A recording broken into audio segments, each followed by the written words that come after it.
E nós vamos ter um tema extremamente interessante, que é as repercussões que pode acontecer quando uma paciente chega para vocês com um laudo dizendo que tem uma oligodramia e já em pânico, porque ela precisa fazer alguma coisa ou não precisa fazer nada. E quem vai falar com vocês sobre isso são essas três pessoas magníficas aqui. Sérgio Carvalho Matos. Sérgio é ultrassonografista especialista em medicina fetal, é o presidente nosso da SBUS Regional Bahia, que vai presidir o próximo congresso de ultrassonografia aqui em Salvador, em agosto. Rafael Leiroz Pereira Duarte Silva, especialista em ultrassonografia geral pelo CBR, coordenador acadêmico da Caliper e coordenador médico da Bioimagem do Hospital Santa Amaro. E o terceiro, que vai falar sobre oligodramia, é o Dr. Kleber Pimentel, este jovem professor da Universidade Federal da Bahia, mestre em epidemiologia clínica e ultrassonografia geral. Então, cada um tem direito a 10 minutos. Eu não sei se eles vão conseguir em 10 minutos. Até eu achei meio hercúleo essa atividade. Então, eu posso estender no máximo a 15, posso, tá? Para dar dinâmica ao processo. Mas, prioritariamente, 10 minutos. Ok?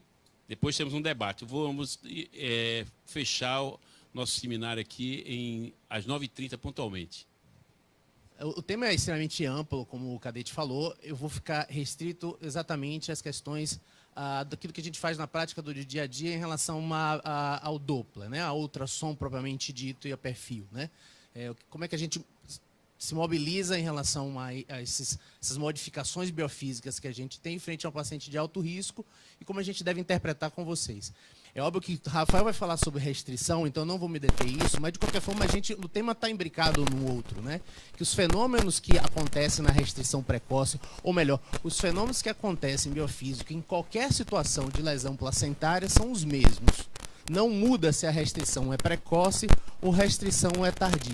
O que muda é o tempo de aparecimento. Ou seja, a doença restrita precoce, a lesão placentária grave, precoce, ela vai acontecer mais cedo, e a restrita tardia vai acontecer mais tarde, na mesma sequência que a gente vai falar mais ou menos aqui, com uma ou outra modificação, como também está modificado a questão da conduta, que a gente também vai discutir. Então, restrição precoce, restrição tardia está dentro de uma situação que é a situação de insuficiência placentária, seja ela mais leve, com restrição precoce grave, com dano fetal, com prognóstico ruim, ou com restrição tardia, em que a gente vai ter menor morbidade, mas vai ter poderá ter dano neurológico nessa criança na infância. Então, esse é um trabalho bem velhinho, mas que mostra mais ou menos em animal como é que funciona a relação entre dano placentário e a manifestação no Doppler, em que, numa situação em que eu já tenho uma perda de 25% de placenta, eu tenho ainda um Doppler considerado normal, não tenho modificação de onda. Quando eu tenho 50% de perda placentária, ou seja, é preciso que eu perca 50% da função placentária para eu dizer que existe um IP acima do percentil 95, ou seja, uma resistência placentária aumentada. E quando eu tenho apenas 25% de placenta funcionando, é que eu vou ter uma diástole zero. Ou seja, a diástole zero é o pior, junto com a reversa, do momento para o bebê, do momento para o feto, que tem pior prognóstico, e isso eu estou dizendo que já tem 25% somente ou mais, ou menos de placenta funcionando, né? Diástole reversa. Muito bem. E, obviamente, são os piores resultados. Já a artéria cerebral média, que tem um padrão em que o índice de resistência ele cai no final, a gente tem que ficar atento a esses valores de índice de resistência no final da gravidez, então tem cuidado com isso. Ele é uma estrutura que é muito sensível à hipóxia, então ele vasodilata na medida que a taxa de oxigênio cai e de gás carbônico aumenta. Então, quando eu não tenho dano celular, quando eu não tenho dano tecidual, eu tenho um estado de normoxia, essa artéria umbilical está normal e a cerebral um padrão de alta resistência. Esses lados me foram cedidos pelo professor Daniel Luminoso, lá da Escola Cetros. A hipoxemia, então, quando tem um dano tecidual, um dano vilositário, esse bebê tem uma taxa de oxigênio mais baixa, gás carbônico mais alta, a hipoxemia leva a um aumento de resistência placentária, portanto, um Doppler que começa com índice de pulsatilidade alterada e uma cerebral que faz uma vasodilatação, e aí isso é um fenômeno de centralização propriamente dito.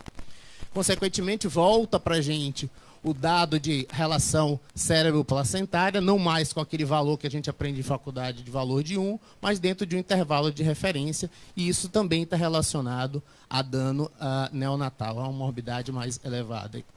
Então, na situação em que eu já tenho um dano placentário muito grave, e isso a gente não quer pegar, porque a gente já quer traçar a conduta e proteger esse bebê, mas numa situação de diástole reversa, em que se eu, por acaso, eu não consigo interromper a gestação, porque talvez a idade gestacional seja de inviabilidade do bebê, esse bebê não é viável, não adianta ele nascer, é que entra o papel do ducto venoso, em que numa fase compensada, ou seja, ele está me dizendo que o tecido, principalmente o tecido miocárdico, ele está compensado, ele ainda tem uma preservação de oxigênio muito boa, eu vou ter um índice de pulsatilidade abaixo de 1 e numa fase descompensada, um índice de pulsatilidade acima de 1. Eu não estou falando de onda A reversa e onda A ausente, eu estou falando de IP do ducto venoso numa fase tardia da doença, que eu tenho um dano velocitário muito grave e que por acaso eu não consigo interromper a gestação por conta da idade gestacional de viabilidade, eu tenho que lançar mão de dados que sejam avaliadores do comprometimento tecidual do bebê. Então, numa sequência em que eu tenho um estado em que eu tenho um dano placentário pequeno, a artéria umbilical ela poderá ou não ter um pouco de modificação do seu IP, mas normalmente não.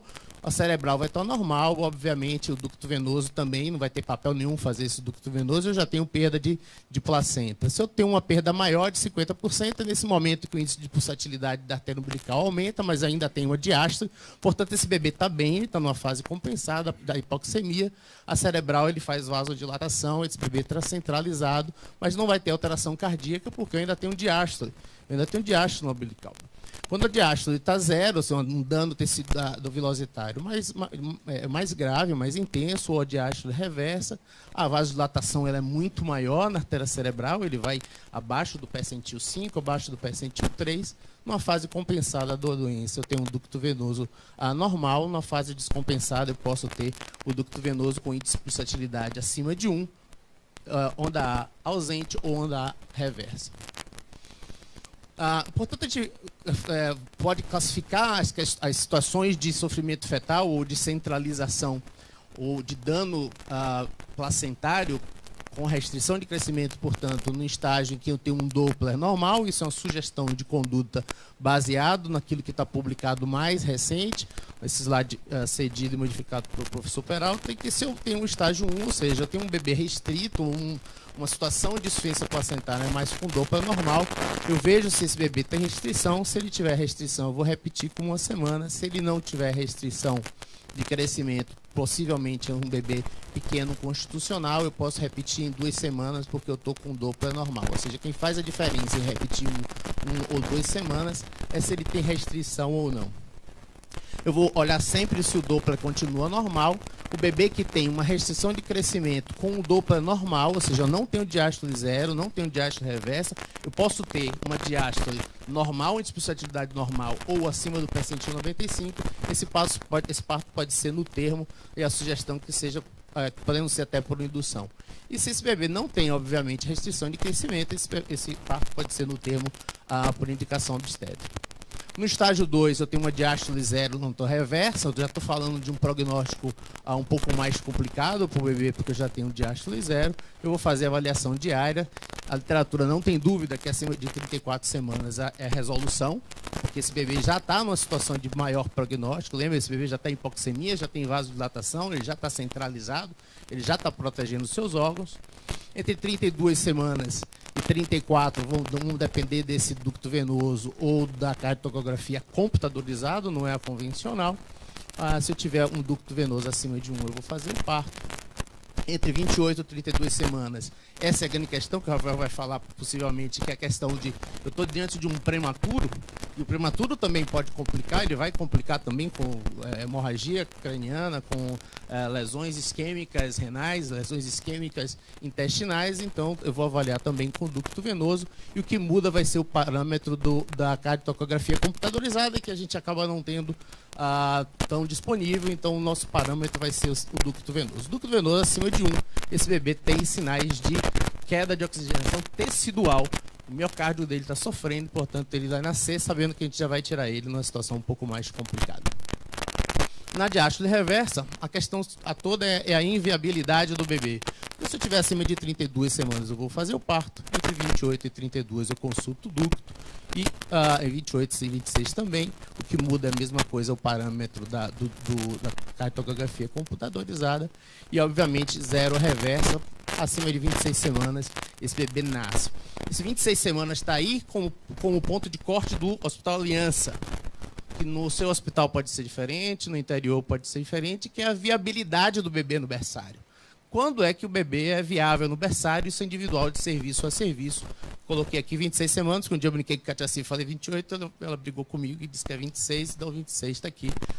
Esse bebê já está complicado, prognóstico ruim, mas 26 semanas é o ponto de viabilidade, é o parto por cesariana. Abaixo de 26 semanas eu não tenho o que fazer. Se eu estiver próximo de 26, vou repetir semanalmente até 26 e parto, senão a gente vai ter que aguardar chegar na 26ª semana e, infelizmente, o risco de óbito intraútero é extremamente alto. Para concluir, esse trabalho mostra que, para eu detectar bebês que são pequenos para a idade gestacional ou que têm realmente uma restrição de crescimento importante, se eu somente analiso o índice de pulsatilidade da artéria umbilical, eu vou detectar poucos bebês pequenos para a idade gestacional, vai escapar muito bebê que tem a indicação de fazer avaliação de vitalidade. Mas se eu uso todos os parâmetros, que o Rafael vai falar certamente, que é o umbilical, uterina, a relação cérebro-placentária e o próprio peso do bebê, eu vou detectar mais bebês realmente restritos, seja ela por uma restrição mais leve, seja ela por uma restrição tardia. E também não vou me deter a isso, já estou no tempo bom? Estou excelente, não estou? Diga aí. Ó, que beleza.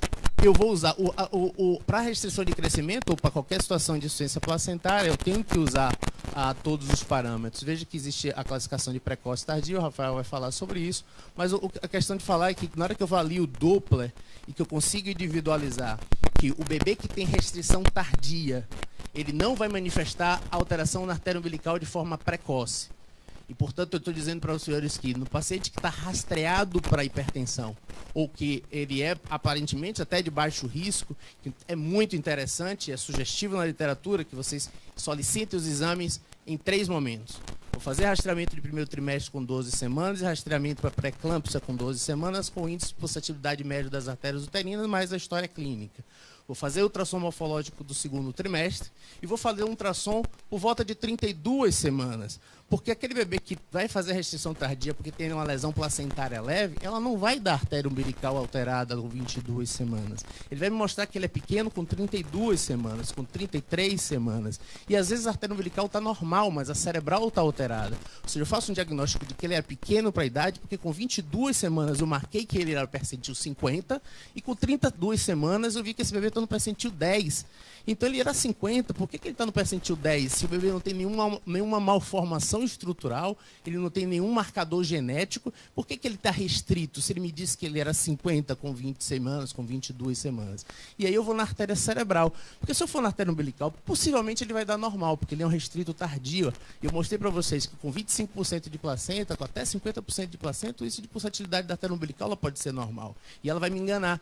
Então, se eu não for na cerebral e não ver realmente a vasodilatação, o índice de pulsatilidade baixo na artéria cerebral, eu não vou detectar o restrito tardio. E eu vou dizer, sua mamãe é pequenininha.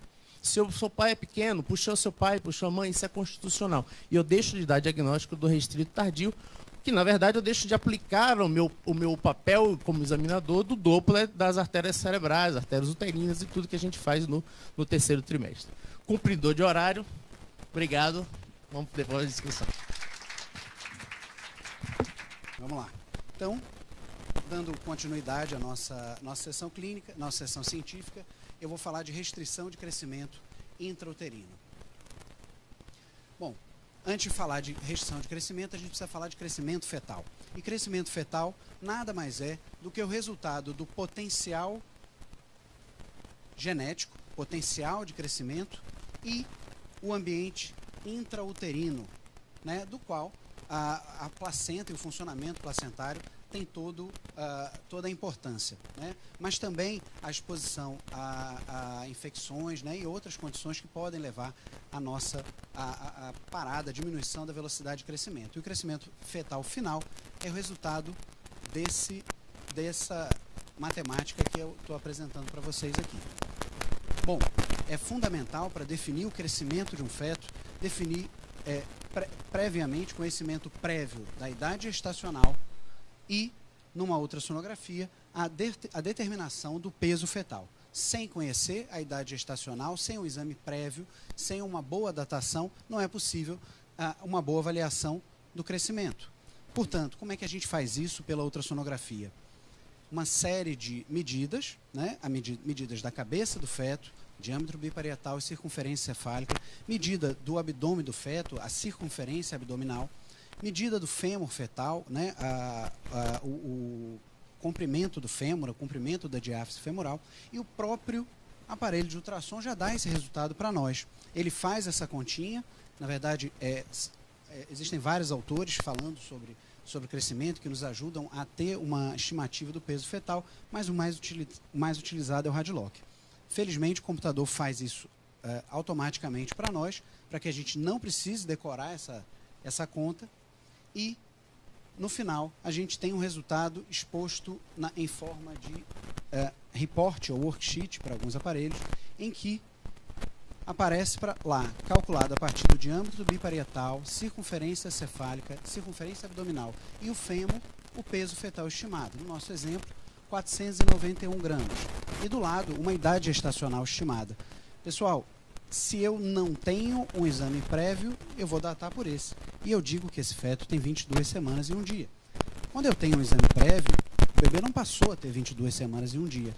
Ele tem a idade gestacional calculada no primeiro trimestre, preferencialmente, e aí eu vou julgar se esse peso é ou não um peso adequado. Como é que a gente faz isso? 3 exemplos. Um feto de 19 semanas, um feto de 22 e um feto de 25 semanas. Esses fetos, né, esses 3 fetos tiveram exatamente o mesmo resultado do exame, os 491 gramas do nosso worksheet. E aí a gente vai para a tabela. Bom, por definição, o peso fetal ele é considerado adequado quando se encontra entre os percentis 10 e 90 para aquela idade gestacional. Então, aquele nosso feto de 19 semanas, o peso de 491 gramas está fora dessa área, né, que a gente achurou aqui, entre o percentil 10 e o percentil 90. Esse feto, o peso fetal passa do percentil 97. Para o mesmo peso e um feto... e esse bebê, então, é definido como grande para a idade gestacional. No momento que eu tenho um feto de 22 semanas, com idade gestacional bem datada, por exame do primeiro trimestre, e eu encontro um peso aqui bem pertinho do percentil 50, que é 478 gramas, eu posso dizer que esse feto é adequado para a idade gestacional. Entretanto, se a gente estiver diante de um feto de 25 semanas, esse peso de 491 está abaixo do percentil 10 e, portanto, a gente está diante de um feto pequeno para a idade gestacional. E a nossa conversa de restrição de crescimento, ela paira principalmente, né, deve ser o nosso foco, esse feto pequeno para a idade gestacional. Bom, além de 2 avaliações, sendo uma de primeiro trimestre para datação e mais uma nova avaliação, onde a gente vai fazer essa análise do crescimento, observa-se também, utilizando os gráficos que correlacionam peso fetal e idade gestacional, quando o feto tem um crescimento no padrão que acompanha essa curva, né? Aqui nesse caso está no percentil 50, mas podia estar no 75 e até no percentil 90, ele seria considerado adequado para a idade gestacional. Quando esse padrão de crescimento se modifica ao longo da avaliação, ou seja, ele vem acompanhando a curva normal do crescimento e depois passa para outras faixas de crescimento, ultrapassando, nesse caso, o percentil 97, por exemplo, né, eu digo que é um feto grande. E quando eu tenho, e essas tendências a gente pode observar antes, né, e quando eu tenho, né, um feto que vem numa faixa normal e de repente cruza inferiormente os limites da normalidade, eu tenho o feto pequeno para a idade gestacional. Feto pequeno, pessoal, é correlação entre o peso esperado e o peso apresentado naquela idade gestacional. Restrição de crescimento é outra coisa. Quando a gente se depara com um feto pequeno, é importante definir o padrão desse crescimento, claro, mas também definir se existe simetria fetal, né? Se cabeça, barriga, membros têm o mesmo padrão de crescimento, se encontram na mesma faixa de idade gestacional estimada, né? A morfologia fetal, porque algumas causas de restrição de crescimento alteram a morfologia, infecções congênitas, né? Cromossomopatias, né? O Doppler, já que a gente está falando de uma condição que pode ser causada por insuficiência placentária, o Doppler é fundamental, um instrumento que a gente não deve abrir mão. O grau de desvio da normalidade, comorbidade materna, por exemplo, maternas, por exemplo, a restrição de crescimento, a pré-eclâmpsia, né?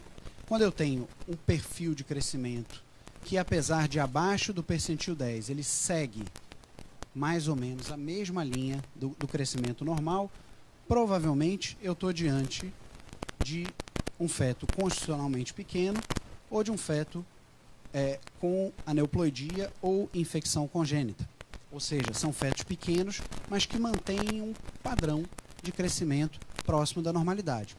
O feto constitucionalmente pequeno, aquele feto que o alvo genético, que o potencial genético dele é de ser um feto pequeno, ser uma criança pequena, um adulto pequeno, esse feto, ele em termos de conduta, a gente não tem o que oferecer para ele, porque a morbidade perinatal é muito pequena para esse feto. Entretanto, os fetos de cromossomopatia e infecção, que mantêm o mesmo perfil de crescimento, são fetos que a gente, apesar de identificar a gravidade da situação, a gente não tem grande conduta para oferecer. É um feto que já está comprometido na vida intrauterina. E aí, o grande motivo dessa conversa de hoje, o grande motivo da gente estar falando de centralização e líquido, é por conta do feto da insuficiência placentária.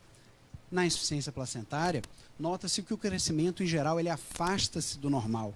O feto, geralmente, essa alteração de crescimento ocorre após 20 semanas, né? Normalmente não antes disso.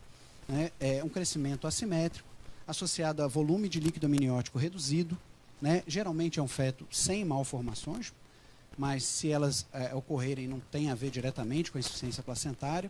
É um feto que o Doppler é alterado, com graus variáveis de desvio da normalidade, claro, relacionado ao grau de doença placentária, e geralmente esse feto está associado, tem uma história, né, na gestação de comorbidade, uma gestação geralmente mais mórbida. Esse é um feto de bom prognóstico, só que a intervenção oportuna é o que define se esse bom prognóstico vai ser mantido. Uma vez feito o diagnóstico, é preciso saber a hora de atuar. Bom, então, existem várias classificações de restrição de crescimento ao longo do tempo.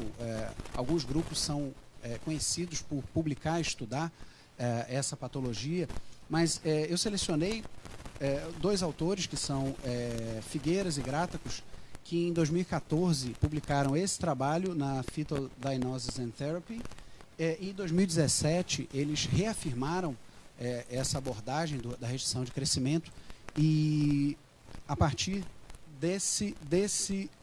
dos conceitos que eles apresentaram, a gente tem como tomar condutas mais claras e mais padronizadas e com resultado muito bom.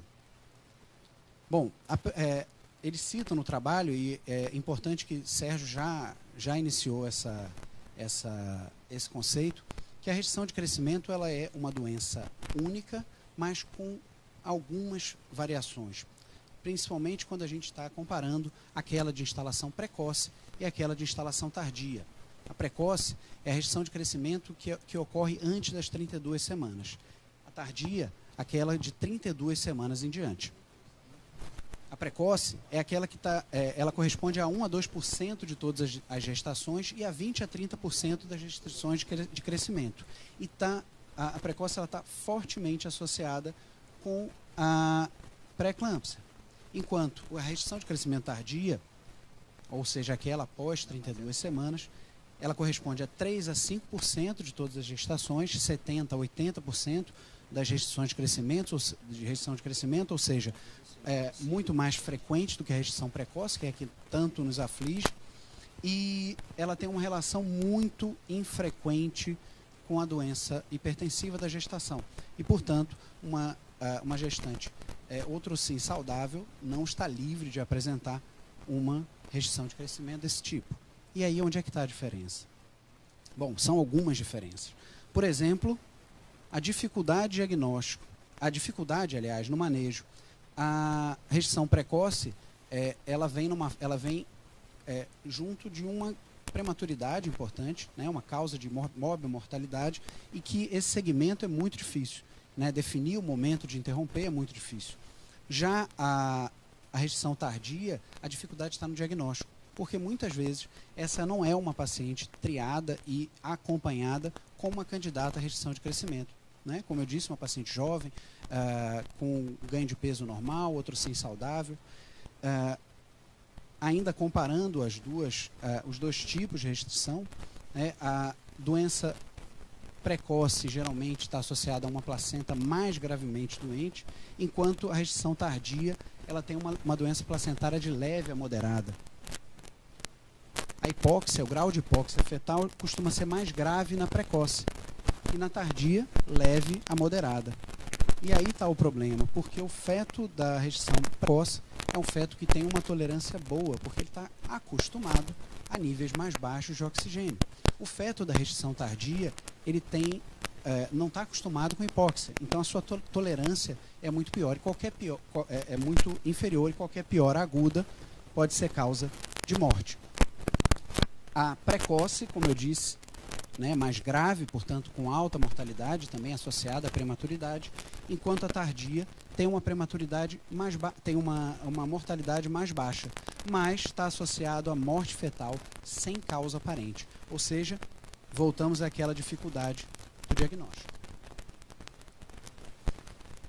E é importante essa dificuldade de diagnóstico, porque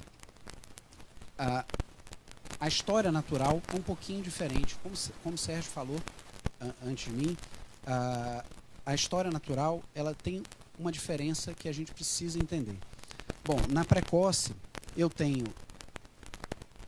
inicialmente a doença placentária, né, que está associada ao aumento da resistência das artérias uterinas, certo? O IP médio acima do percentil 95, né? E no final dessa fase de doença placentária, antes da hipóxia, eu já tenho alteração da relação cérebro-placentária, que é o índice de pulsatilidade da artéria cerebral média dividido pelo índice de pulsatilidade da artéria umbilical.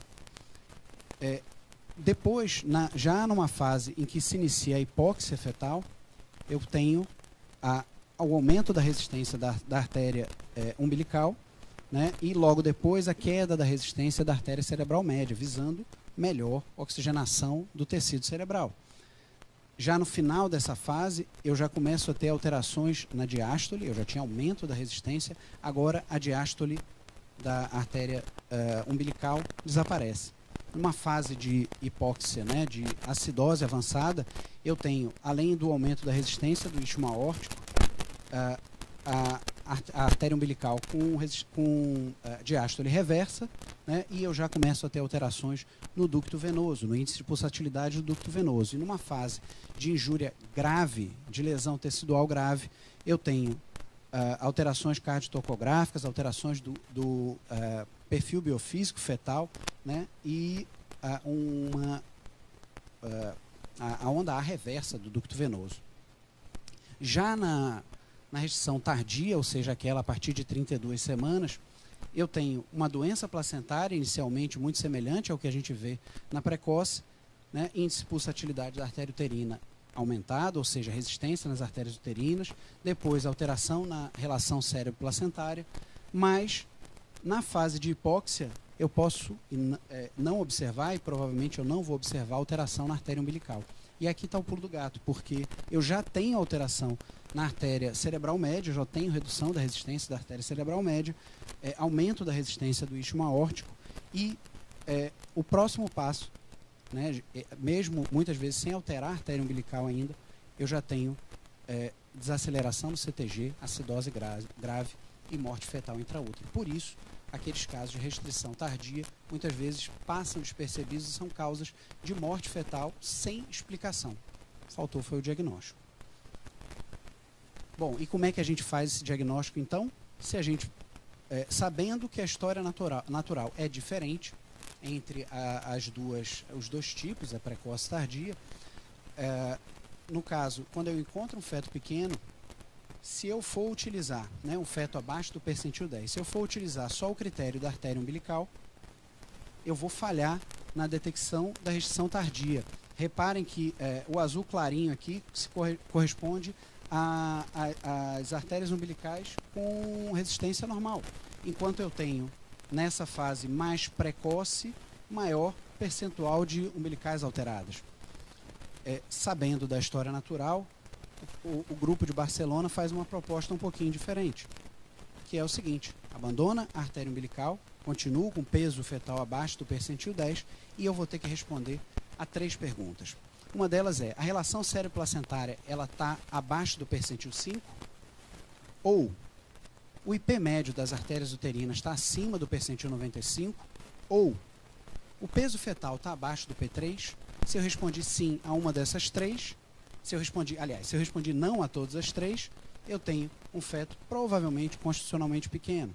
Se eu respondi sim a alguma das 3, provavelmente eu tenho insuficiência placentária. E aí, nesse ponto, reparem, com qualquer um desses sinais, é aquele azul mais escuro, reparem que eu começo a detectar muito mais fetos, tanto na fase precoce quanto na fase tardia. Então, os critérios, não só a artéria umbilical isoladamente deixa de ser um critério para a gente trabalhar com um desses 3 critérios associados ao peso fetal abaixo do percentil 10. E aí, como é que a gente toma conduta? Bom, a partir desse diagnóstico, eu vou definir estágio. No estágio inicial, eu tenho doença placentária mais leve, eu tenho alguma dessas alterações, mas eu tenho diástole na artéria umbilical. Então, nesse caso, o indicado Doppler semanal e o parto por indução com 37 semanas. Essa é a proposta do grupo de Barcelona. Quando eu tenho, no estágio 2, eu já tenho uma insuficiência placentária severa, já tenho diástole 0 na artéria umbilical e, portanto, a sugestão é que seja feita Doppler 2 vezes por semana e cesárea com 34 semanas. No estágio 3, eu já tenho a diástole reversa na artéria umbilical, né, e a indicação é que o Doppler seja feito a cada 1 a 2 dias, né, e cesárea com 30 semanas. Nesse ponto, pessoal, se eu tiver o índice de pulsatilidade do ducto venoso acima do percentil 95, eu ainda não atuo.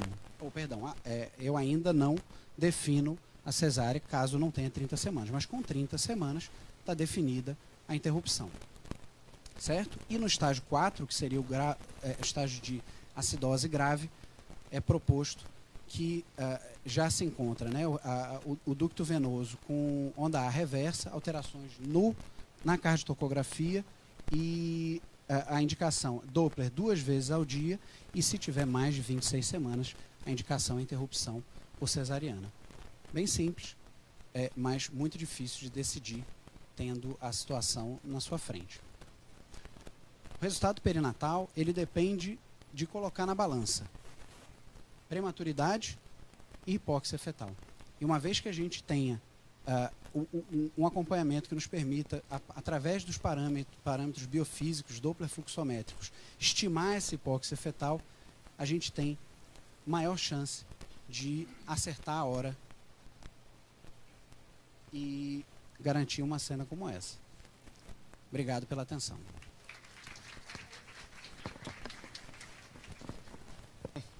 Boa noite, pessoal. Já fui apresentado por Cadete. Então vamos dar sequência em 10 minutos a oligodramia, viu? 10 minutinhos. Tá certo? Quem mandou foi Caio. Né? Uma coisa é o seguinte, Caio me chamou por 3º trimestre, que eu acho que o que mais angustia na tomada de decisão, principalmente no oligodrâmio isolado, que aí se dá uma angústia muito grande. Olha, eu não tenho uma causa, o bebê está bem, mas está com líquido reduzido. Vamos passar por isso. Como é que eu defino oligodraminia? Vou ser bem simples e dizer redução da quantidade de líquido amniótico. O problema é que ele me traz uma morbimortalidade altíssima se tiver associado a alguma doença grave, como pré-eclâmpsia e insuficiência placentária, importante. Já foi definido no CIUR, já mostra isso. E essa definição, ela se torna variável. E o que a gente usa para tentar deixar uma coisa um pouco mais concreta são medidas semi-quantitativas. A gente fica achando que ILA e maior bolsão é certinho, mas o próprio indivíduo, se ele for medir de novo, ele mede com um valor diferente. Então, por isso é semi-quantitativo. Eu não consigo garantir. A única coisa que garantiria seria injetar azul de metileno e medir. Né? Isso era inviável, porque seria invasivo. Então, a gente usa, e a correlação com o maior bolsão, o índice de líquido amniótico, é muito boa. A gente tem essas referências aqui que vão trazer essa condição para a gente. Mas antes de vocês mandarem para o ultrassonografista, isso aqui é bem voltado para o obstetra, se pensa o seguinte: olha, eu vou mandar em 3 situações. Ou eu vim com um líquido amniótico reduzido no ultrassom, ou no exame clínico, o obstetra detectou que o fundo uterino está baixo e parece não ser alguma coisa relacionada ao tamanho do feto, ou a paciente está referindo perda de líquido amniótico. Essa daqui está bem definido para a gente com bolsa rota. E aí vem para o ultrassom. No ultrassom, o que é que o obstetra quer? Para ele ficar tranquilo, ele tem que estar com índice de líquido amniótico acima de 5, ou eu usar outra medida, que é o maior bolsão, maior que 2. Se tiver menor que 5 ou menor ou igual a 2, isso é oligodraminia. Aí estressa. Aí alguns consideram, poxa, mas não era 8 normal? Isso é um conceito antigo. Né? Se vocês olharem até os livros antigos, ele traz a oligodraminia abaixo de 5. Não é 8. 5 a 8, isso é da nossa escola brasileira, que diz, olha, de 5 a 8 está um pouco reduzido. Acima de 18 e abaixo de 18 está normal. Hoje se define oligodraminia abaixo de 5 no ILA e abaixo ou menor que 2 no maior bolsão. Eu vou mostrar essa técnica rapidamente aqui para vocês. Bom, e o que vai levar a bolsa rota? Em geral, quando passa logo na cabeça da gente é o seguinte: bom, reduziu o líquido, a bolsa rompeu. Ou eu vou passar o exame, fazer o exame especular, checar se tem perda espontânea, direta, ou eu vou colher papel nitrazina, eu vou fazer pH, eu vou fazer teste da samambaia, ou se você for chique, tiver dinheiro, você vai fazer amnioshu. Né? Não estou recebendo não, viu, do laboratório. Redução da perfusão renal fetal, que aí seria em consequência de uma insuficiência placentária, especificamente uma doença crônica materna, qualquer condição que leve a uma baixa perfusão para a placenta. Pode ser da mãe para a placenta ou da própria placenta. Baixa hidratação materna, aqui no nosso meio não é tanto uma coisa que a gente pesa, mas está relacionado. E uma outra coisa que é bem possível, que é equívoco na medida do ILA. A posição do bebê altera a medida do líquido amniótico. Para fazer ILA, você tem que ser rápido. Se o dorso do bebê estiver todo acolado de um lado só, você já perdeu 2 bolsões. Então, se já tiver um pouquinho mais reduzido, você vai dar para menos. Então, esse cuidado, essa parcimônia tem que ter na hora de tomar decisão com bolsa rota, não, com líquido amniótico reduzido. Tenham muito cuidado com isso. Né?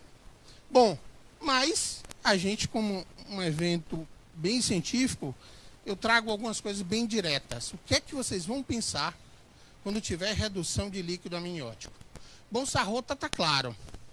Ou você perdeu, você tem amniótico positivo, nitrazina, algum método para diagnóstico. E quando eu não tenho, eu tenho que pensar em insuficiência placentária, hipertensão, que lembra da crônica também, né? A pré-eclâmpsia, uso de medicações como o IECA, o inibidor da enzima de conversão, e os AINES, embora seja improvável que chegue até você uma mulher grávida, com 30, depois de 28 semanas, usando uma losartana ou um captopril. Né? É improvável. No SUS isso pode até acontecer. E uso de drogas ilícitas, aqui citando a cocaína. Quando eu penso no lado fetal, olha, eu não encontrei nada na mãe para justificar a oligodramia. Vamos pensar no feto. Eu vou pensar na ruptura, que a gente já falou, pulei. Restrição do crescimento, os meninos já falaram. Gestação pós-termo, menino velho, idoso, né? Depois de 41 semanas, começa a ficar idoso. Então, é uma possibilidade. Anomalias congênitas, defeitos do sistema urinário. Habitualmente, vai aparecer antes do 3º trimestre.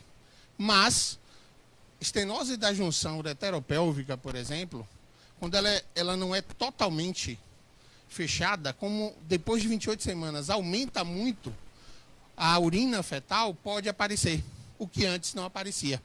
Então, é uma possibilidade, tem que se olhar. Então, toda vez que tiver oligodramia, que eu afastei causa materna, eu vou para o feto.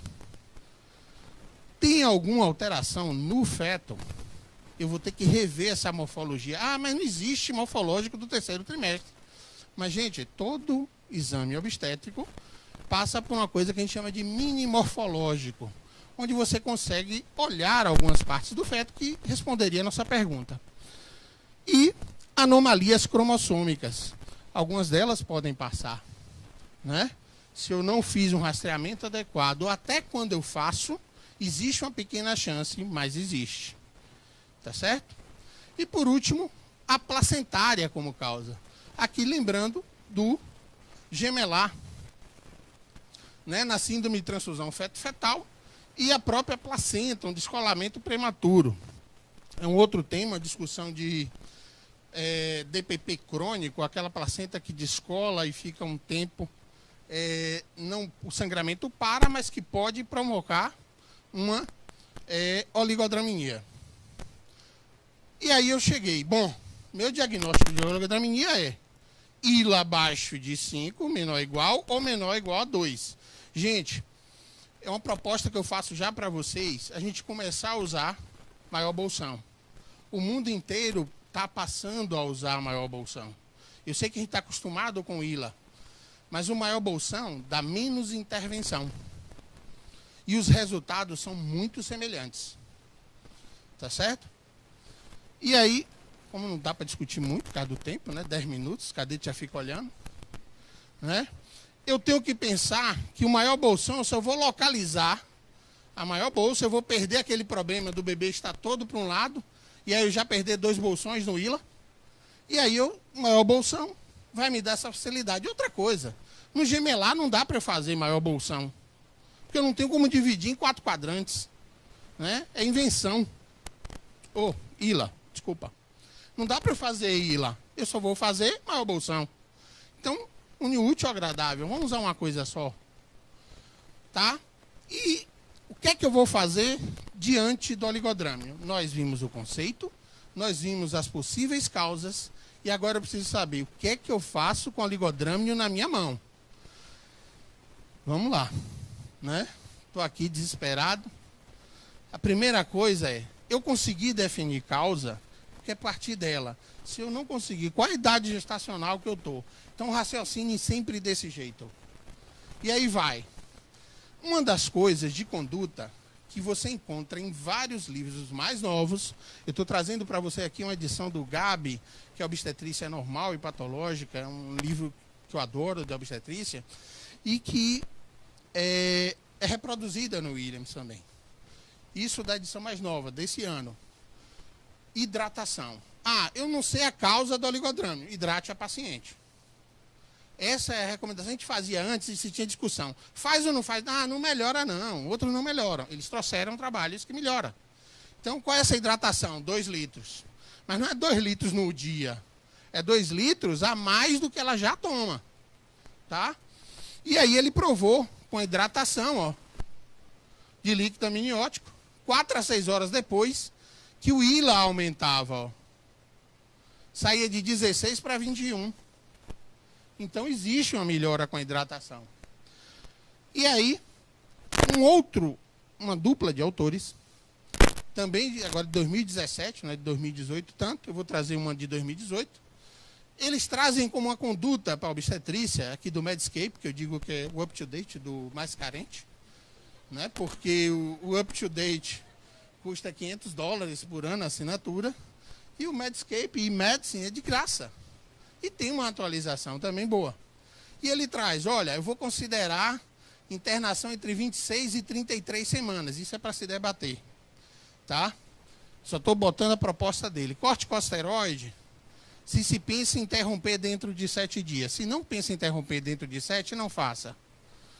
Avaliação com cardiotocografia e perfil biofísico. Isso aqui é um consenso. Consenso que eu estou dizendo dos livros para avaliação de oligodramia que não tem uma causa definida como insuficiência placentária. Se eu não tenho uma causa vascular para oligodramia, eu uso cardiotoco e perfil biofísico. Se eu tenho a causa vascular como pré-eclâmpsia ou insuficiência placentária, muda, é Doppler. Tá? Então gravem bem isso. E indução ou cesárea. O problema, ele recomenda fazer a mini-infusão.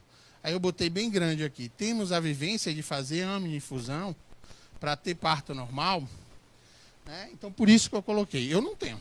Sou claro, sou bem honesto. Só que o ACOG me protege.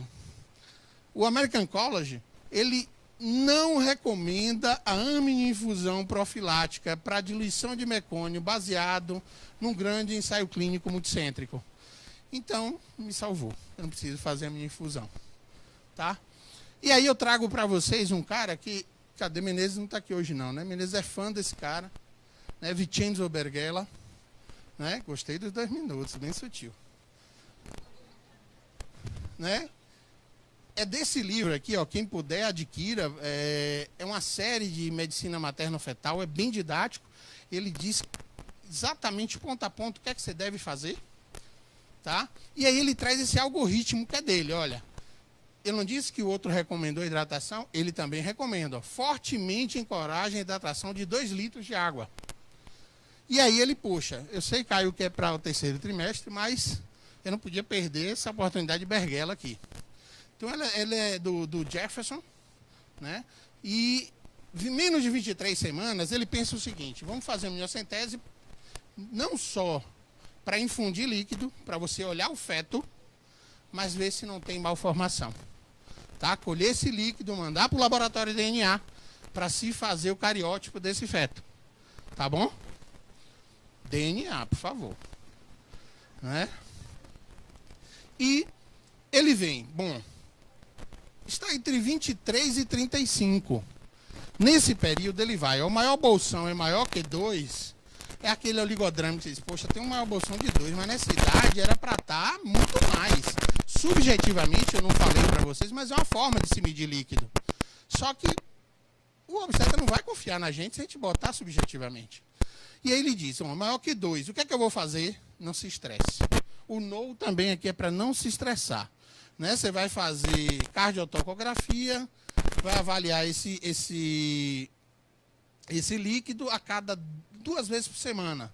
E considerar o parto se eu tiver uma anormalidade ou no perfil biofísico, ou na cardiotoco, ou se eu tiver uma artéria umbilical que era normal e passou a alterar. Porque aí eu já começo a encontrar a causa, né, umbilical alterada, a placenta comprometida.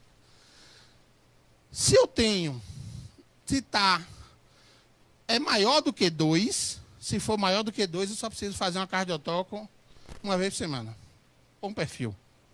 Se ele permanece, eu fiz 15 dias, olhei numa semana, olhei na outra e melhorou. Está sempre acima de 2 o maior bolsão. Libera a paciente para baixo risco. De novo, ela volta para a rotina de pré-natal. Então está aqui o leitinho para vocês conduzirem o oligodrâmio, onde eu não tenho uma causa bem definida e que ele é isolado. Lembrem que isso é para isolado. Se eu tenho 36 semanas ou mais, o maior bolsão é menor do que 2, sim, ele é maior do que 2, ele é menor do que 2, então tem oligodramia. Indução e parto. Essa é a proposta de Berghella. Ah, pode induzir com oligodrâmio? Pode, desde que você faça a monitorização correta. A gente não induz bolsa rota? É igual. Se não, eu volto para o esquema anterior. Se ele está com mais de 39 semanas, igual ou mais, ou seja, um feto a termo, clássico, se eu tenho um maior bolsão, menor do que 2, aqui ele coloca até o ILA, menor que 5 também, parto. Se não, ele vai para o esquema das 36 e vai voltando a depender da quantidade de líquido que tenha. Então, o maior bolsão me ajuda a dar um guia e conduta. Tá? Então, só resumindo, meu tempo acabou. Bolsa rota, clássica. Eu tenho meu protocolo, que é clássico, os livros eu vou seguir. Se é insuficiência placentária ou se é pré-eclâmpsia, Doppler decide o momento da interrupção. Aqui a interrogação é, né, se eu preciso internar ou não. E, por último, oligodrâmino isolado, que é o que mais traz problema para a gente na hora de decidir. Perfil biofísico, cardiotoco, o Doppler no início, né, e a tendência é a gente levar o termo para a interrupção. Por quê? Porque os resultados são semelhantes a quem tem líquido normal. Isso para oligodrâmino isolado. Ok? Obrigado. Mas quando se organizou essa mesa, até foi uma ideia de Caio, comigo, eu fiquei muito contente, porque o objetivo era exatamente o terceiro trimestre. Isso porque, não sei na capital, mas lá no interior que eu moro, muitos médicos que não são obstetras fazem parte, muitos nessas cidades pequenas. E eles ficam em pânico com os laudos de ultrassom, quando vem com oligodrâmino, mesmo que a gente bote um leve oligodrâmino, com placenta, com restrição de crescimento, peso pequeno, então eles querem tirar logo o bebê, como se aquilo fosse uma salvação. É uma pena que eles não estejam vendo essa apresentação. Tá? Então esse foi um objetivo, e um objetivo que eu acho que é alcançado, porque as aulas foram muito bem expostas. Sim. Então, assim, eu entendo que o que está escrito, que o Berghella, mas se líquido amniótico é urina fetal, eu não tenho patologia materna, eu não tenho patologia fetal, eu tenho todos os parâmetros biofísicos normais, não tenho ruptura de bolsa, por que ele vai urinar menos? Não tem muito sentido. Então a gente cai numa coisa que é a questão do operador. Simples. Da técnica do ultrassom. O dorso, a posição do bebê, a hidratação. E acaba que para um paciente de baixo risco, eu estou ofertando a ele uma série de exames outros repetidos e que, na verdade, no final, o desfecho é bom. Porque se o desfecho fosse ruim, como o professor Peralta sempre fala, bebê que sem rim morria durante o útero, porque ele não tem líquido. No entanto, ele nasce. Ele morre de insuficiência renal porque ele não tem rim. Mas não morre porque tem oligoâmino, compressão do cordão, nada disso. Ele morre porque não tem rim. Então, essa questão do oligoâmino do terceiro trimestre vai muito também por essa questão da técnica e do exame, talvez, às vezes, muitas vezes, repetido por diversas vezes, profissionais diferentes, e que um vai ter uma visão e o outro. Acho que um bom exame morfológico vai resolver um monte de coisa, uma boa avaliação de terceiro trimestre e da triagem obstétrica, se tem ou não tem ruptura, no mais, eu acho que é muito númerozinho, muita condutazinha, para no final, na verdade, a paciente não tem absolutamente nada. Porque o que a gente, vocês são obstetras práticos, eu sou obstetra aposentado, mas vocês veem um monte de oligoâmino que a gente chega e vocês pedem fazer ultrassom, fez ultrassom com um deu ILA tanto, o outro vai médio bolsão e não sei o que, nasce todo mundo no termo, os bebês estão tudo em casa, não teve complicação nenhuma. Então, eu sou um questionador desse excesso de exames com oligoâmino. O raciocínio é, bebê não tem nada, mãe não tem nada, fez avaliação para ruptura de líquido, não tem nada, muito provavelmente a culpa é nossa.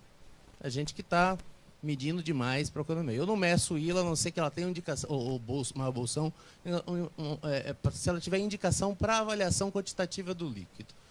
Se não tem, eu vou olhar meu líquido ali, não tem justificativo para eu ficar criando oligoâmino, porque isso gera um pânico. Eu entendo que, às vezes, para mim é mais fácil, porque se Taylor me pede o exame aqui, eu ligo para Taylor. Né? Talvez no interior, quem faça ultrassom com muita gente, ou que faça... tem um outro tipo de assistência pré-natal, as coisas ficam um pouco mais difíceis e a relação seja... Mas se, sei lá, alguém faz ultrassom no consultório, obstetra faz ultrassom no consultório. Aí acha que tem um oligoma, me manda, eu digo, ó, essa impressão que você tem, eu tenho, mas não é normal, o bebê não tem absolutamente nada. Vamos hidratar, daqui a 2 semanas a gente repete. Normalmente a coisa anda bem, entendeu? Boa noite. Eu queria ouvir dos colegas a opinião sobre o manejo ambulatorial ou hospitalar das pacientes com restrição de crescimento, oligodrâmine ou centralização. Qual a opinião, qual a vivência de vocês com relação a essas duas opções?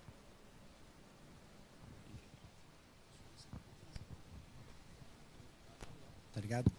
Mais novos primeiro. Bom, em novembro do ano passado, Léo, a gente teve a oportunidade de, eu e Kleber, com certeza, não sei se Cadete e Sérgio foram no congresso da medicina fetal do pessoal de Barcelona, que foi lá em São Paulo. Né? E a gente teve a oportunidade de ver Gráticos e Figueiras, que são os autores desse trabalho que a gente apresentou, que eu apresentei, Sérgio falou também. E Vera estava também? Pois é. E o que acontece? A experiência deles, né, eles têm alguns centros associados e a experiência deles é que até a paciente da diástole reversa é acompanhada extra-hospitalar. Ou seja, essa paciente vai lá, faz o exame, não definiu interrupção, ela volta para casa e vem no final do dia ou no dia seguinte, dependendo do que foi encontrado no Doppler dessa paciente.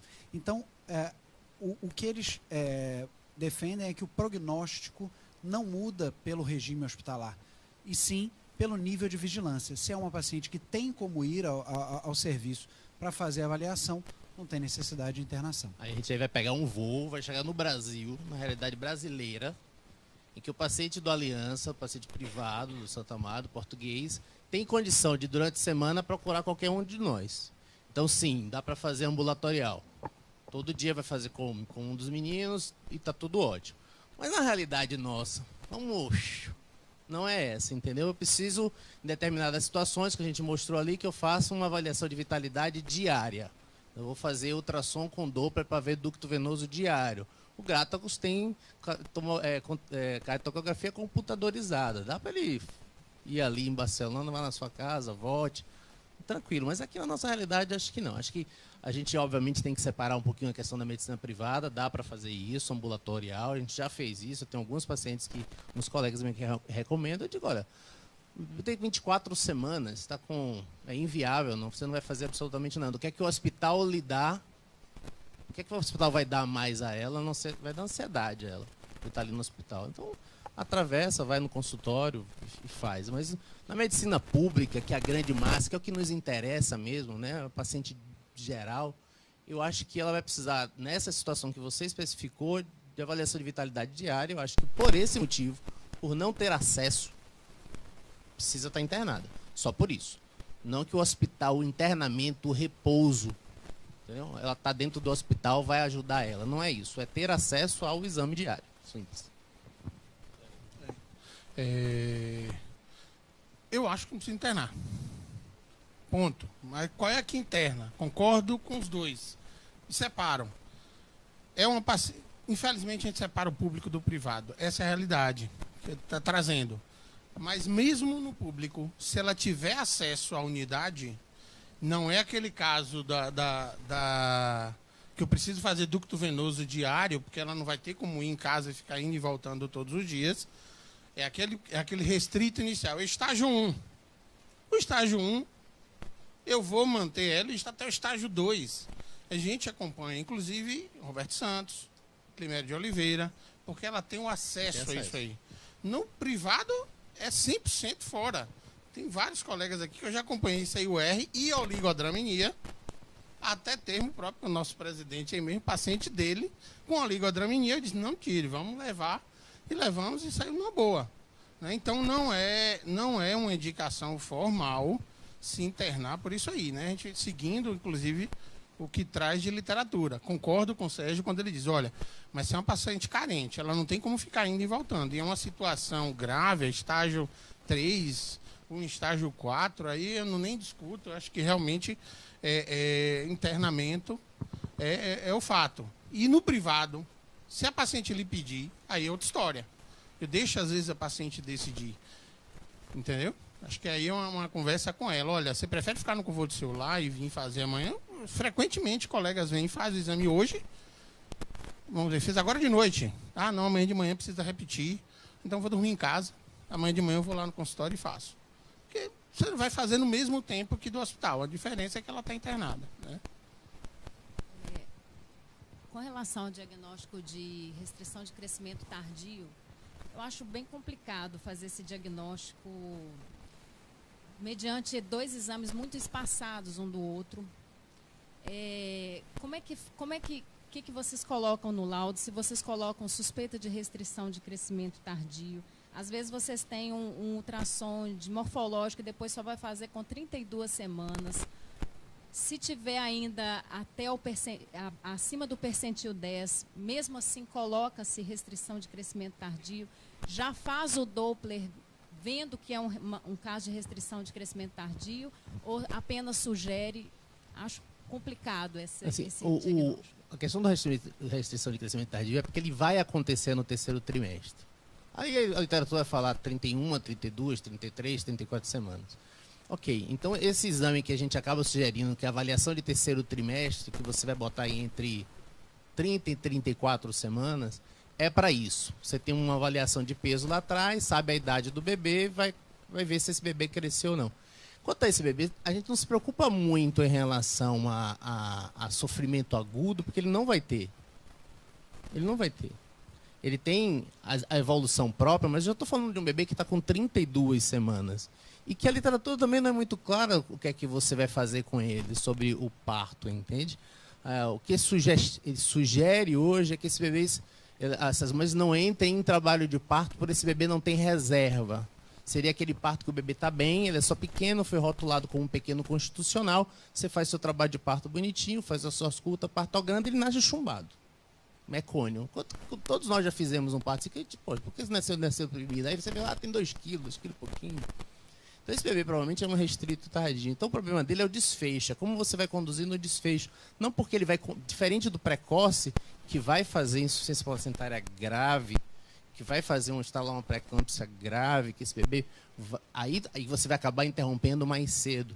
Então esse eu já estou vendo desde cedo, até porque ele possivelmente vai estar associado a alguma patologia, no caso da hipertensão, por exemplo. Então não é muito complicado, não. A questão, na verdade, é você criar a rotina de trazer esse exame de terceiro trimestre. Ter uma boa datação, o Rafael falou isso, eu preciso saber realmente a idade desse bebê, fazer toda a relação, toda a correspondência com o peso e as medidas individuais, porque, lembra, o peso é crânio, abdômen e fêmur. Às vezes eu tenho um peso abaixo do percentil 3, porque o bebê tem fêmur curto, não porque ele é mal nutrido. Então, quando eu digo peso fetal abaixo do percentil 3, eu tenho que dizer as custas de, possivelmente, circunferência abdominal abaixo do percentil 10. Porque se ele for um displásico, esquelético, ele vai ter um peso também abaixo do percentil, sem alteração de Doppler, ele vai ter um peso abaixo do percentil qualquer coisa, as custas do osso longo.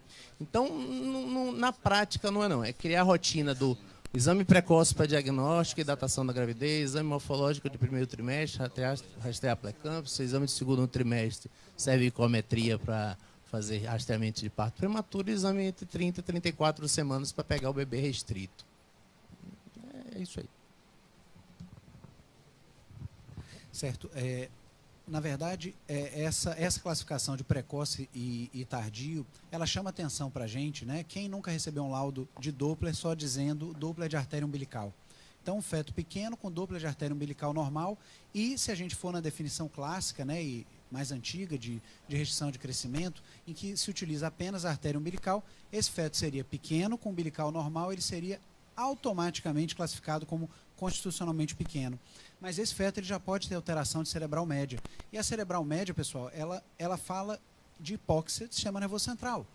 Ou seja, é um feto com uma avaliação da microvasculatura placentária, né, indireta, que é a artéria umbilical normal, mas com sinais Doppler fluxométricos de hipóxia cerebral. Então, entender que existe esse feto restrito tardio é entender que a gente não deve encerrar a avaliação no Doppler de artéria umbilical e procurar, mesmo esse feto Com o umbilical normal, ele pode estar centralizado. E aí a artéria umbilical, a artéria cerebral média, ela deve fazer parte da avaliação, assim como a uterina também, a gente vê que tem relação direta com a restrição de crescimento.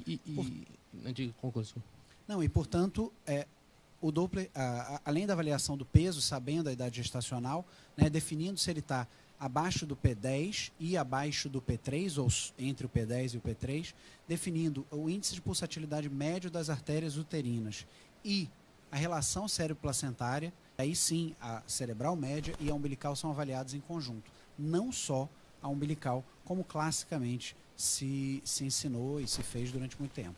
O que tem que lembrar é que, estatisticamente, o Gratocosi, a turma de Barcelona, que mais, o que o Kipros tem de avaliação de cromossômica e malformação, o Gratocosi e o Figueiras têm em relação à vitalidade. Então, o que é que ele mostra nesses trabalhos?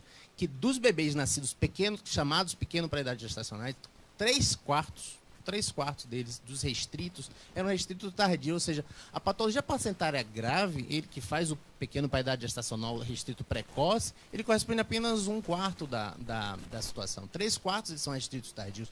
E os bebês vão nascer bem. Eles vão se manifestar lá com 5 anos de idade, que tem baixa motricidade, tem QI baixo, déficit de atenção. É esse o ponto que quer ser atingido com a avaliação do restrito tardio. Porque o parto em si acaba que o desfecho é mais ou menos resolvível, entendeu? Então, tem que chamar atenção, eles estão chamando atenção sobre esses novos diagnósticos, que a gente seja rígido em retornar a avaliar cerebral e retornar o papel da uterina no terceiro trimestre, porque eles pensam muito a longo prazo, entendeu? Nesses bebês a longo prazo. Só reforçando, ver se eu entendi o que é que você perguntou. Com 32, como é que eu ia reconhecer isso aí? E você chamou a atenção, inclusive, daquela curva de crescimento cair. Essa curva de crescimento foi debatida, inclusive, nesse congresso, e a resposta deles foi a seguinte: olha, esse resultado, se não cair do P10, eles não consideram como pequeno para a idade estacional. Então, chegou. Você está fazendo sua avaliação.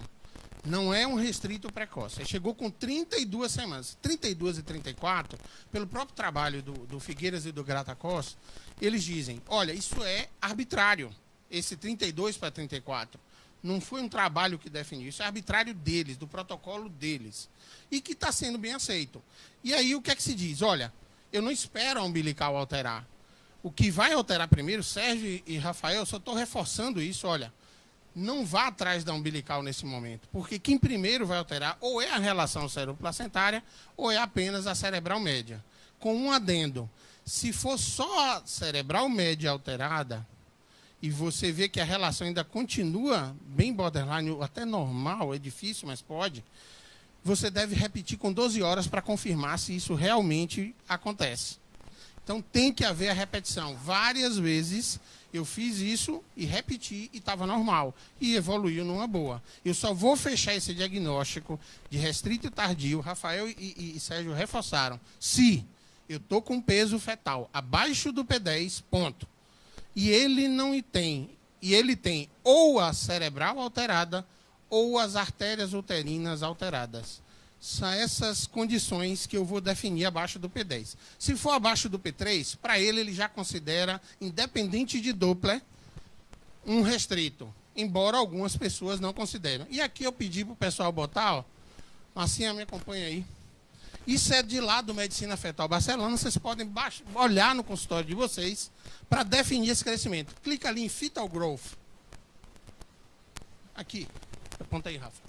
Fetal Growth. Isso. Idade gestacional. Vamos botar aqui 30 semanas. Fechado. Pronto. Eu vou botar o peso fetal. Peso fetal 1.500. É uma menina. Até isso ele leva em consideração. As tabelas, ela não leva em consideração se é menino ou menina e nem leva em consideração os dias. São tabelas completas. Então, às vezes, olhar só a tabela dá problema. E aí eu vou botar calculate. Ele já me diz, percentil 25, crescimento está normal. 55, percentil 55. Se eu chegar e for fazer E aí eu vou agora esculhambar a coisa. Vou botar para 1000. Vou esculhambar. Não, 800 logo, né? Calculate. Percentil 0, não. Aí foi demais. 1000. 1000 tá bom. Uma menina. Também não foi. Ele não deixa eu esculhambar o negócio. Por que ele não tá indo? Percentil 4. Pronto. É acima do 3 e tá abaixo do 10. Ele próprio vai lhe orientar. Ele vai te pergunta, ó. Bem legalzinho. Doppler da artéria umbilical. Você vai botar lá. É o IP. A gente não... É outra coisa, né? Eu vou começar a tirar dos laudos o IR. E da uterina. Né? E da uterina. Ó, vamos lá. 0, aqui é ponto. Vamos botar 8. A diástole está presente? Está presente. Aí o IP da cerebral média. Eu vou botar 1.0.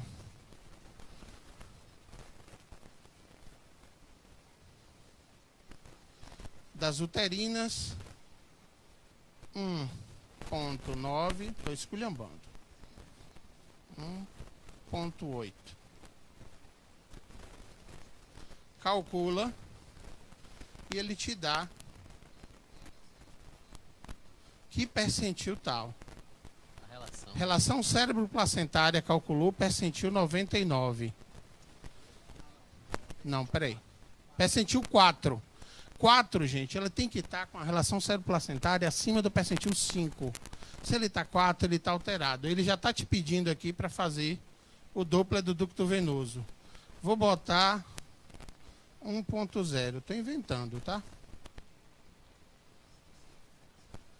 Calculate. Aí ele me diz em que situação está. Ainda te dá a recomendação.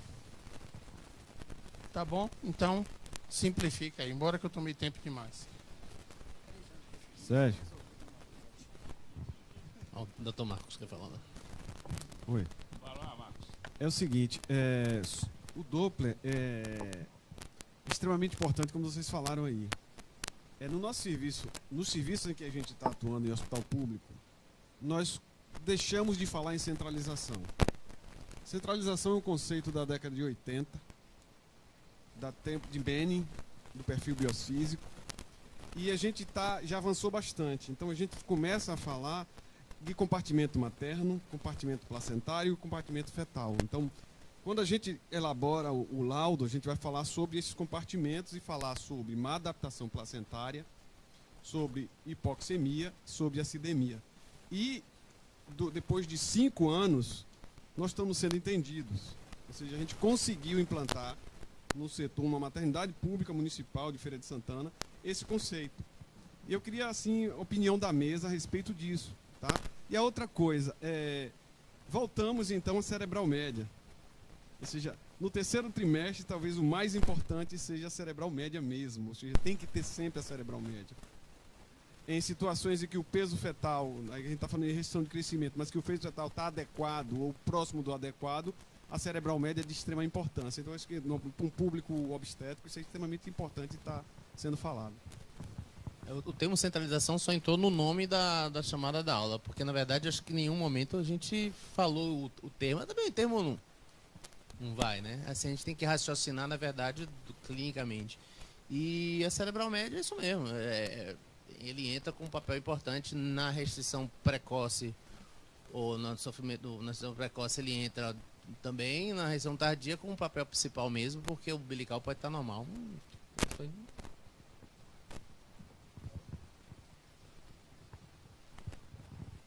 Eu entendo o que Marcos chama atenção, porque, assim, essas são coisas novas, as pessoas ainda querem ouvir. Está centralizado ou não está centralizado? Eu, no hospital público, também, Marcos, me fizeram essa pergunta. Vem cá, você botou aqui esse negócio de relação cérebro-placentária alterado. Você está me dizendo o que com isso aqui? Está centralizado ou não está centralizado? Bom, se eu partir do princípio que é a hipoxemia, Então, ele está centralizado. Então, se você quiser tranquilizar, se tiver alteração da relação cérebro-placentária, ele está centralizado. Embora eu concorde que a gente deva começar a abandonar o termo centralização e começar a usar os novos conceitos para nos educar, né, para fazer a conduta de acordo com o que está vigente hoje na literatura. Amanhã pode ser que volte de novo, né? A mesma coisa é dos laudos, ainda existe, em locais que eu ainda trabalho mais antigo, a gente ainda usa o perfil hemodinâmico fetal, que é aquela relação umbilico-cerebral, né? Que a gente fazia a divisão do IR da artéria cerebral ou da umbilical pelo IR da cerebral, né? Então a gente começar a tirar isso dos laudos e passar a usar só relação cérebro-placentária, já que ela se mostrou mais sensível. A gente já está, não é só Gratacosa e Figueiras, mas tem outros já mostrando que isso é uma verdade. O problema do terceiro trimestre é que existe um descenso no IP da artéria cerebral média. E o problema é, não faça se não tem alteração. O problema é que a gente manda para a gente fazer o Doppler. O bebê está normal, está lindo, mexendo, maravilhoso, crescimento adequado, e a gente faz o Doppler cerebral da alterada. Aí você diz, vou botar o que no laudo? Né? Se eu botar que está alterada, está com hipoxemia, é um sinal de hipoxemia. Então aí é que entra o bom senso. Olha, vamos esperar, ou você mede daqui a 1 a 2 horas, que é mais difícil você fazer isso com a paciente, ou então repete 12 horas depois, que é a recomendação, para ver se isso persiste. Né? Se eu não tenho alteração de nenhum outro vaso e não tem nenhuma outra coisa para justificar esse achado. A única vez que eu encontrei, que eu repeti, que persistiu, foi quando tinha circular de cordão. Essa resposta da alteração da cerebral média ainda não está respondida, quando eu não encontro nenhuma outra alteração. E ela pode aparecer. Pode ser alguma coisa momentânea que a gente não tem explicação ainda. Abaixo do P3? Abaixo do P5. Eu nunca tive. P5. Eu nunca tive. O do P5, Abaixo do desculpa, eu nunca P5. tive. Acontece, e aí você diz, faz o quê? Você também encontra assim, Rafa? Nunca tive. Tô fazendo menos exame que você, bicho. Nunca tive. Não, senhora, eu faço público também. Faço muito exame, não. Eu acho que a questão do termo... É você procurar pulga. Se não tem restrição de crescimento, veio crescer o normal, não tem porquê eu ia estar de cerebral. Não tem porquê. Mas não tem, eu não faço. Se alguém quiser deixar ele mandar pra mim, ok, mande pra caramba, porque eu não faço. Se o bebê não tem indicação de fazer artéria cerebral média, eu não vou fazer artéria cerebral média. Não tem por que eu ficar ensonando um vaso que não vai me dar a resposta, porque não me foi feita nenhuma pergunta em relação a isso. O ultrassom, o Marcos está aí que a frase é dele, é uma resposta a uma pergunta que foi feita. O bebê está crescendo adequado? Tá. É paciente de baixo risco ou alto risco? Não tem por que eu fazer de uma outra cerebral média. Não tem por quê. Aí eu vou achar uma cerebral média, eu vou dizer para ela que ela tem que voltar no dia seguinte. Pronto, pirou todo mundo. Obstetra pira, paciente pira. Nesse ponto, eu não faço. Paciente de baixo risco, para mim, a artéria umbilical está normal, está tudo tranquilo. Se tem restrição, bom, aí é uma outra conversa. Quando a gente fala do termo centralização, né, eu sou muito mais jovem que Kleber e Sérgio, né, eu ouvi falar de centralização no canal Viva, aquele canal da TV a cabo. E o termo centralização, assim como o grau placentário, ele caiu na desgraça por ele ser causa de interrupção de gestação. E aí, além de ser um termo que não ajuda, porque toda vez que eu tenho uma alteração da relação cérebro-placentária, em teoria, eu tenho centralização, ou seja, em teoria, eu tenho desvio de sangue para o sistema nervoso central. Mas isso não define interrupção de gestação. E eu acho que o grande problema é o termo, né? Centralização é algo que nós fazemos, né? Numa situação de choque, por exemplo. A primeira coisa que o corpo da gente faz é o quê? Vasoconstrição periférica, vasodilatação do sistema nervoso central e a drenagem. Ou seja, a gente protege o centro. E o feto faz isso. Mas não necessariamente essas relações elas devem definir interrupção. E talvez o termo esteja em desuso por ele ter esse cunho de término de gestação, quando na verdade a gente não precisaria chegar a esse ponto. Queria parabenizar a todos da mesa, coordenação de cadete. Acho que o meu objetivo inicial foi plenamente atendido em relação à questão. Queria só finalizar com a reflexão que em nosso país, seja no público e no privado, a prematuridade tem sido epidêmica e endêmica.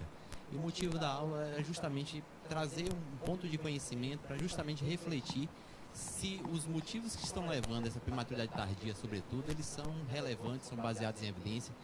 E aquilo que Kleber colocou, se dentro da segurança do paciente, o paciente está participando dessas decisões.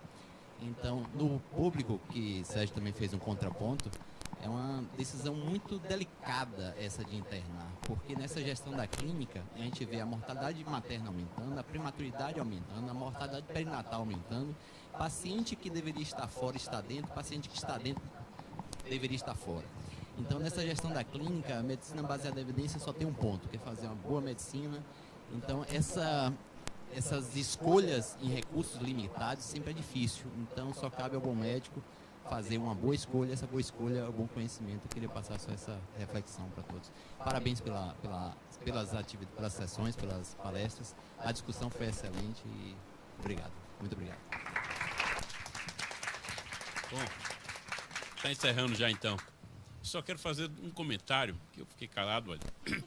Eu não, assim, antes só tenho um pouquinho, para encerrar aqui, eu estou com o Sérgio, o feto está crescendo legal, quem viu os meus laudos, eu só calculo a cerebral se tiver uma indicação real, certo? Se tiver ou desvio de crescimento, ou para vir com outro motivo, eu faço. A outra coisa é o líquido amniótico. O ILA, esqueça o ILA. Todos os trabalhos mostram, e Kleber mostrou bem, a experiência do observador é muito melhor do que o ILA. Isso não sou eu que estou dizendo, está nos trabalhos aí. Eu calculo o ILA quando o médico pede, e às vezes eu não calculo, o bebê está ótimo, e vem o paciente de lá, doutor, faltou calcular o ILA. Eu estou dizendo. Então, para você ter uma ideia, então, também o ILA não é tão importante. O maior bolsão, ou mesmo a observação, sem precisar calcular nada. Você diz se o bebê realmente está bem. Isso está na literatura já mostrando trabalhos de que essa observação do ecografista é muito mais importante do que a medida. Eu quero agradecer aqui a Caio pela escolha do tema, antes do sorteio aqui. A Caio teve uma escolha maravilhosa. Ele também soube escolher as pessoas para colocar na mesa, não foi, né? Eu digo o Kleber, o Rafael e o Sérgio. Quero agradecer ao DNA por proporcionar mais essa sessão científica. E quero agradecer a vocês por estar aqui até essa hora. Eu realmente fico muito contente. Vou dizer a vocês que eu vim de Conquista só para esta sessão, na realidade. Estou muito feliz por isso.